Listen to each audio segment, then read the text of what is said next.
Hello everyone, thank you so much for joining me today. I'm speaking from Edinburgh and I'd like to extend a special welcome to our audience outside of Scotland. I'm Dora Petherbridge, curator of the United States and Commonwealth collections at the National Library. First, I'd like to thank my colleagues Kenny Redpath and Joe Stevenson for their support and for making this event happen. I'll talk for about 20 minutes or so, and then there'll be time for questions at the end. There is a questions facility just at the bottom of your screen, and you can type in your question at any time during the talk, and then I will try to answer them at the end. So, Henrietta Liston, who you can see now, I'm going to talk about her and her travels in the United States and Turkey. Her other travels to Canada, the Caribbean, and Northern Europe will need to be stories for another day. So this will just be a kind of light touch tour of just some of her wonderful writing. I will also tell you a little about some exciting materials on Liston's Turkish travels that will be made available later this year as a result of the library's collaborative project with the English Literature and History departments at Bilkent University in Ankara. There are so many parts of Liston's history worth telling, and we could be here quite a while with stories of her horticultural talent and botanical activities, her politics, her social circle in Scotland, and her international correspondence. She is an excellent historical subject, and her writings are rich resources for looking at women's lives and the cultures of the past. I'd like to begin by telling you what Henrietta was doing this very day in 1812, 208 years ago. She was in Turkey with her husband, the diplomat Robert Liston, who was just taking up his post as British ambassador to the sublime port of the Ottoman Empire. We find Henrietta in the Dardanelles, and I'm just going to get my next slide for you to show you where roughly she was. We find her in the Dardanelles, which is just perhaps out of this map here. Near what is now, what was then Abydos and now Çanakkale, and she was receiving a ceremonial welcome. I had that pronunciation down a moment ago now. Nerves have made me forget it, but she was in Abydos at the time, and she wrote, on our arrival at Abydos on Tuesday morning, the 23rd, we found a large house prepared for us, and the whole town in that sort of confusion which idle people like when they are to be rewarded by seeing anything to which they are not accustomed, and we were regarded as a Chinese ambassador and his wife would be in an English village. Later, that very June day, in the evening, after gifts from the Sultan, sweetmeats and a lavish dinner, this flotilla embarked for Constantinople, now of course Istanbul, and they were sped towards this final posting before their retirement. She was 61 and he 70 at the time, by Turkish and Greek rowers who sang and raced against each other. Liston, on her way, describing what she saw on the banks of the Bosphorus, and saying, we saw some warm baths, a few houses, the green banks and the rocky shore. I'm finding my place now. So those words that I read were from Henrietta's 1812 to 1814 Turkish journal, which you will soon be able to read in its entirety. Patrick Hart, Valerie Kennedy, and Uston Mercan at Bilkent University and I edited the journal, and it will be published this autumn by Edinburgh University Press with a selection of Liston's other writings on the Ottoman Empire. This first ever appearance in print of Liston's Turkish journal is the centerpiece of our Approaching Constantinople project, which also includes the addition of digitized images of Liston's Turkish writings to the National Library's digital gallery. And these images will be freely available online to all for enjoyment, teaching, research, and inspiration, joining Liston's North American travel journals, which we have already digitized and put online. So Henrietta Liston's life can be researched through her journals, and indeed through the entire Liston Papers archive at the National Library. This wonderful archive, extensive boxes and boxes of correspondence, comprises the official and personal papers of Robert and Henrietta. And while much of it relates to Robert's diplomatic career, letters, invitations, financial accounts, wills, as well as her own writing, preserve Liston's adult life in atypically rich detail for a woman of this period. So of her later adult life, we have this huge bank of documents to draw on, but of her early childhood, we actually know relatively little. What we do know is that she was born in 1751 on Antigua and spent her early childhood on Piccadilly Plantation, which her father rented. The family's income came from sugar and from slavery, and as a child she would have witnessed the chattel slavery of colonial plantations. Further research is needed to do justice to the history of the enslaved people that her family owned. At the age of 8, Henrietta was orphaned and then sent to Scotland, where she lived with her guardian, the postmaster of Glasgow, and his wife, staying with them in Charlotte Street in the east end of Glasgow until she was about 44. Then, unexpectedly, she married Robert Liston, an experienced diplomat a few years her senior. And we have in the archive her marriage contract, their marriage contract, which I'm showing you just now, and you can see both of their signatures on the page there. While we do not know how Henrietta and Robert met, they seem to have had friends in common, and certainly from about 1786, their own friendship had been established. Robert, a conciliatory, modest man with no aristocratic or diplomatic background, had by that point in his career been posted all over Europe. He could speak 10 languages and read 14, and as a young man, he had spent time in Paris, where he met philosopher David Hume and the novelist and actress Marie-Jeanne Riccoboni, whose complex, pained love letters to him also survive at the library. Henrietta and Robert's early relationship remains a mystery. Just a couple of her letters to her best friend Anne reveal her deep feelings for Robert, but her doubt that they could ever be more than friends. However, her marriage to Robert in February 1796 in her uncle's home transformed her life. She exchanged her private domestic sphere in Glasgow for a public life of politics, royal courts, embassy entertainments, and travel on a big scale. And while Henrietta often seems ambivalent about the vortex, as she described it, of social occasions she dutifully attended and hosted as diplomat's wife, she had a desire for travel and a will to see cultures other than her own.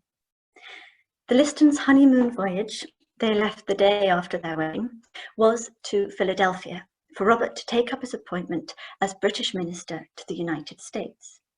The 4 years they spent in the city, then the capital before Washington, D.C. was built, coincided with a significant and volatile period in British-American relations.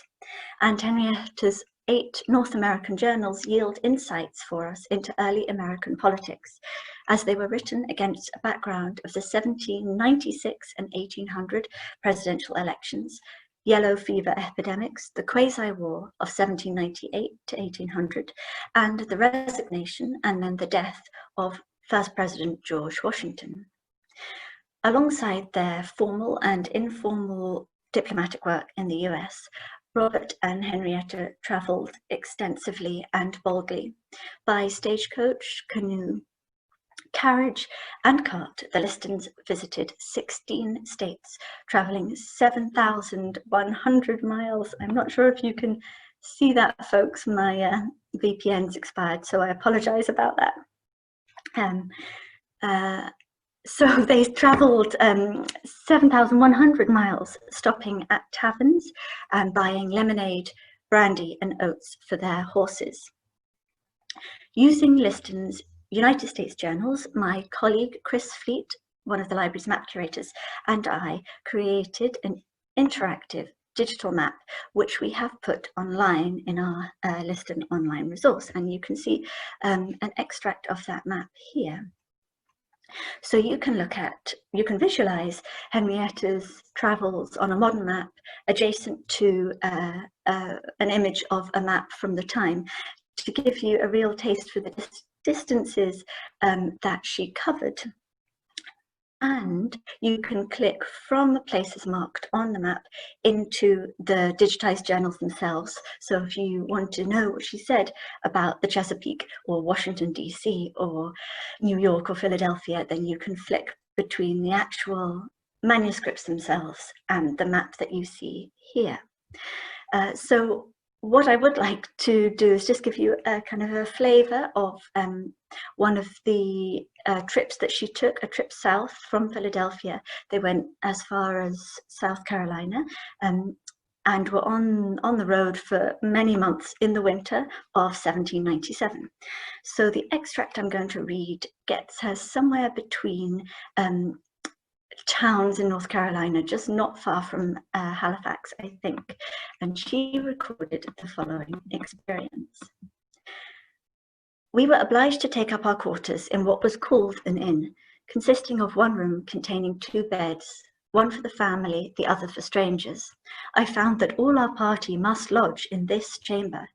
The doors being all open, warming oneself was out of the question, it being the 24th of December. One of the group around the fire appearing intoxicated and seeming disposed to amuse himself with a pistol, I took the daughter of the house aside and declared our readiness to be contented with any place in order to sleep in a separate apartment from these men.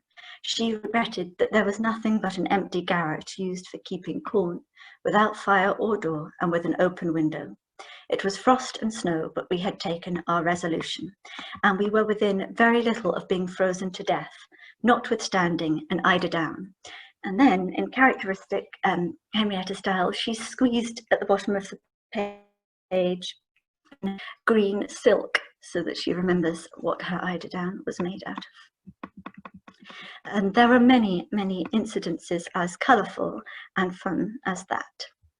So, in addition to that journal from which I just read, you can see all of Liston's other United States journals online already, as I mentioned earlier. But there was one that I particularly wanted to recommend to you. It's one actually that is almost entirely devoted to describing George Washington. So it is less of her travel writing, but more of her journey through George Washington's character and through her friendship with him. And as I'm sure you all know, George Washington was the first president of the United States, and Henrietta formed a personally and a politically significant friendship with him while she was there between 1796 and 1800.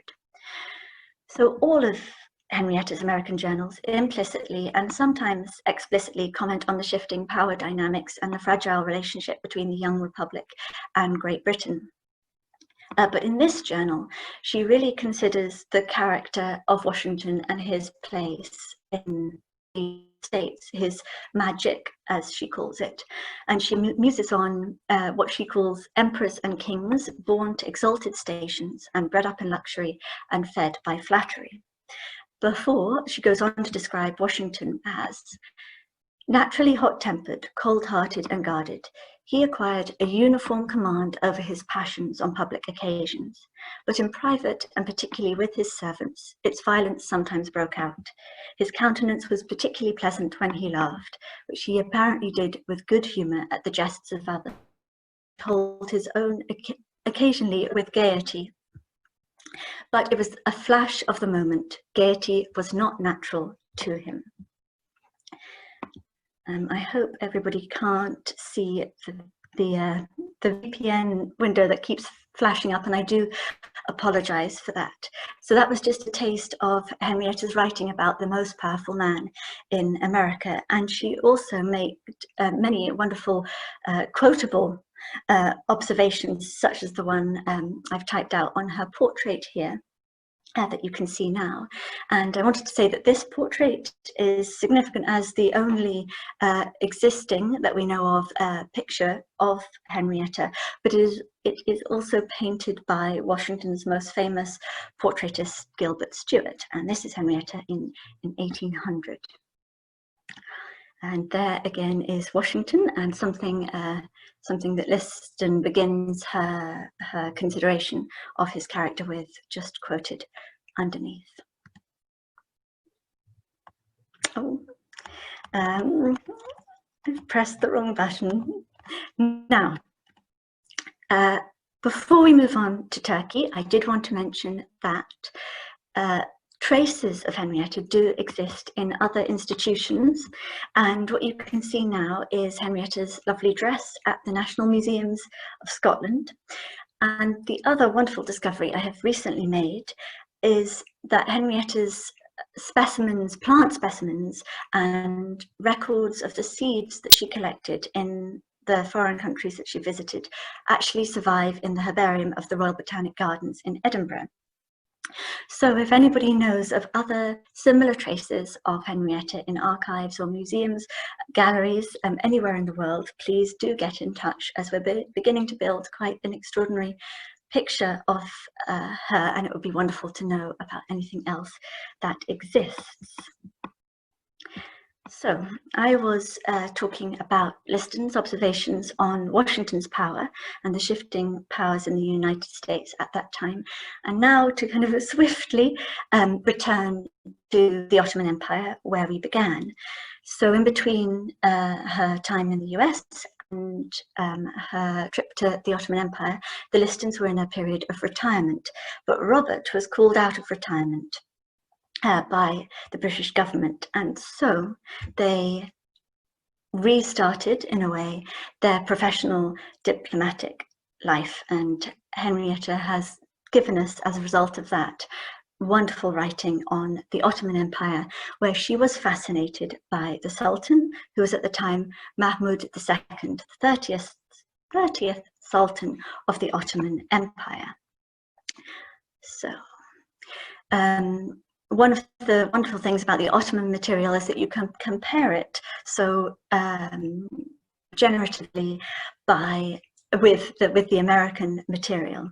And while Henrietta did occasionally draw a comparison herself, for example, she said that Washington, D.C. under construction looked like Constantinople. The reality of the Listons' life in Turkey and their much more modest, low-key life in the US really comes through. Britain did not actually send a diplomat of the rank of ambassador to the US until the very late 19th century, whereas the first British ambassador went to Constantinople in 1583. And to be appointed ambassador to the Ottoman Empire was, for Robert Liston, the kind of supreme gig of his career, the climax of his career, and his highest ranking position.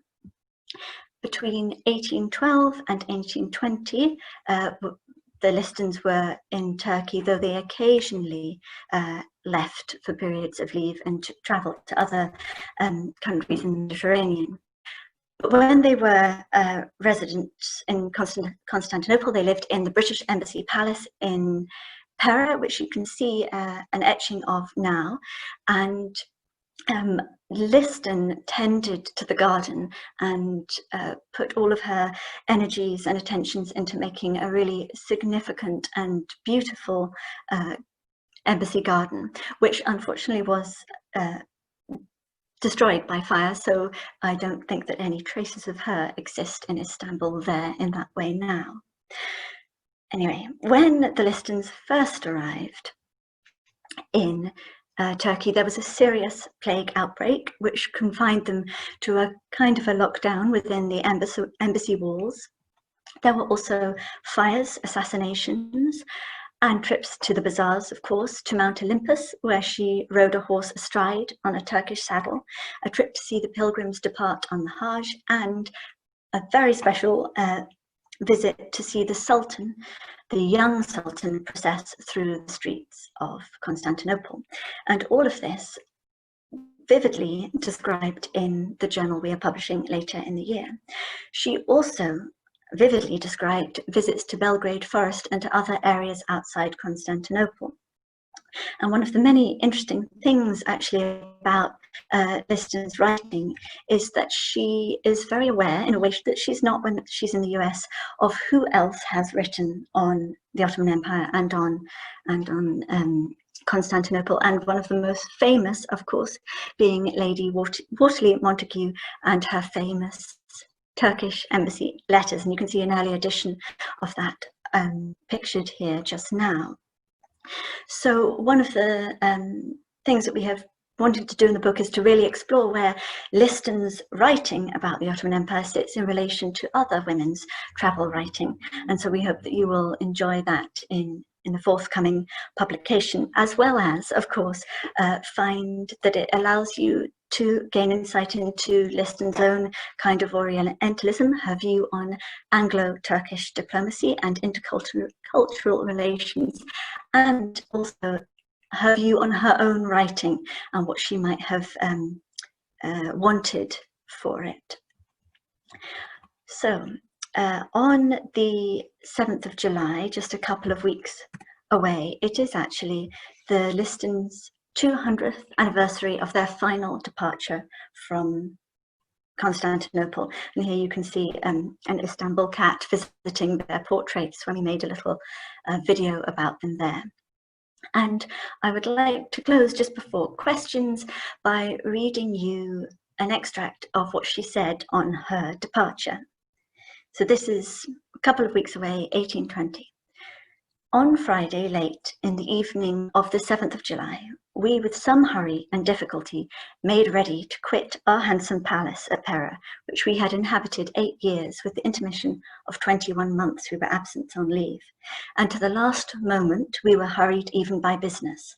We were accompanied to the shore of the never to be forgotten beautiful Bosphorus, not only by our own family and mission and the members of the British factory, but by almost all our friends and acquaintances then at Pera.